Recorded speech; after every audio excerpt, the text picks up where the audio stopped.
Farooq Khan started his career in Bollywood 26 years ago and since then has worked in some renowned TV serials and films such as Sanjay Khan's Jai Hanuman, 1857 Kranti, and Chandrakanta.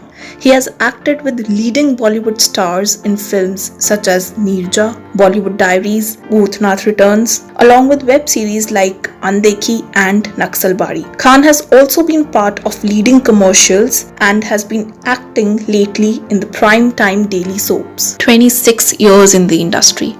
Why do you feel it's still just the beginning? Yes, it's still the beginning. For me, in this industry, every day is a beginning. मैं इस industry में हर एक दिन को एक नए दिन की तरह देखता हूँ. हर एक कैरेक्टर जो मैं प्ले करता हूँ उसे पूरी तरह से तैयारी के साथ, जैसे आज मेरा पहला ही दिन उसी तरह से प्ले करता हूँ.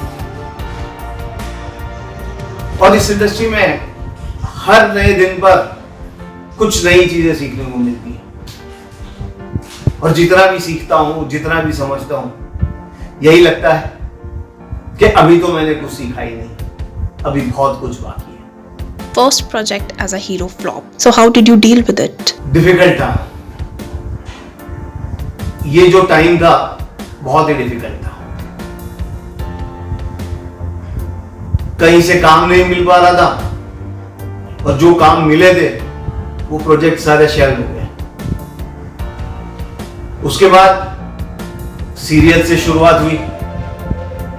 सीरियल जैसे चंद्रकांता, जय हनुमान, 1857 क्रांति और कई सारे सीरियल्स किए मैंने. Share some wow moments you remember during these 26 years of your journey. मेरे लिए तो हर दिन एक वाव मोमेंट है. कैमरे में लिया हुआ हर एक शॉट मेरे लिए एक वाव मोमेंट की तरह ही है. वैसे सीखने के हिसाब किताब से कहूं तो संजय खान जी के साथ में जो मैंने सीरियल्स किए, जय हनुमान, 1857 क्रांति, कहानी महाभारत की, इन सीरियल्स में जो कुछ भी सीखने को मिला, जिसकी बदौलत मैं आज तक इस इंडस्ट्री में कायम हूं. Any advice for the youngsters out there waiting to get a break? अब यंगस्टर्स के लिए मैं क्या एडवाइस कर सकता हूं. इस इंडस्ट्री में आने के लिए सबसे ज्यादा जरूरी है हार्डवर्क, और हार्डवर्क से भी जरूरी है तकदीर. अगर आपकी तकदीर अच्छी है तो आपको काम मिलेगा ही मिलेगा. मगर सिर्फ तकदीर के बलबूते पर काम नहीं चलता. हार्डवर्क, मेहनत बहुत ज्यादा जरूरी है. इस इंडस्ट्री में टिके रहने के लिए एक एक्टर को बहुत ज्यादा मेहनत और मशक्कत करनी पड़ती है. बस जो काम जिस तरह से आता है उसी तरह से उसे लेना है और उसको कैरेक्टर में ढालने से पहले पूरी तरह से तैयारी करनी है. उसकी उस कैरेक्टर को समझना होगा, उस कैरेक्टर के बारे में सारी बातें, जो एक छोटी छोटी ब्रीफिंग्स होती है, जो एक छोटी छोटी डिटेल्स होती है, उस डिटेल्स को एक एक्टर को समझना चाहिए और उसके हिसाब से ही काम करना चाहिए. और अपने एटीट्यूड और बाकी सारी चीजें जो भी आजकल के यंगस्टर्स के अंदर होती हैं उसे अपने घर ही छोड़कर आए तो ज़्यादा बेहतर होगा. क्योंकि इस इंडस्ट्री में जो सबसे बड़ी बात मायने रखती है वो है अपना attitude. Does nepotism exist? No, I don't think so. I don't think so that there is anything such as nepotism in this industry.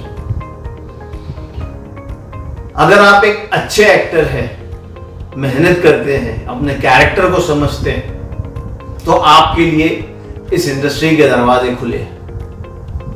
और अगर आप एक अच्छे एक्टर होने के बावजूद आपके अंदर कुछ एटीट्यूड्स है, कुछ आपके अंदर छोटे मोटे फॉल्ट्स है, और आप कितना भी अच्छा काम करें और जनता ने अगर आपको पसंद नहीं किया तो खत्म हो गई आपकी कहानी. इसलिए आई डोंट थिंक नेपोटिज्म नाम की कोई चीज इस इंडस्ट्री में है. What are your views on changing technology that is affecting the entertainment industry? Changing technology से ये हुआ है कि एक सीन जो शूट किया जाता है उसे एडिटिंग टेबल पर बहुत बेहतरीन बनाया जा सकता है और बहुत बेहतरीन बनाया जाता है। आजकल तो VFX है और काफ़ी सारी अलग अलग टेक्नोलॉजीज है। कैमरे के लेंसेज इतने अच्छे अच्छे आ गए हैं और कैमराज इतने अच्छे अच्छे आ गए हैं कि जो बैकग्राउंड होता है वो बैकग्राउंड कि जो भी मतलब उसके अंदर जो कलर इफेक्ट्स होते हैं या और जो भी इफेक्ट्स होते हैं वो इतने अच्छे से मिलते हैं कि जो पहले मिलना मुश्किल होता था। मगर आज काफी सारी चीजें बदल रही है और एक एक्टर को उन सारी चीजों के हिसाब से तैयार रहना चाहिए।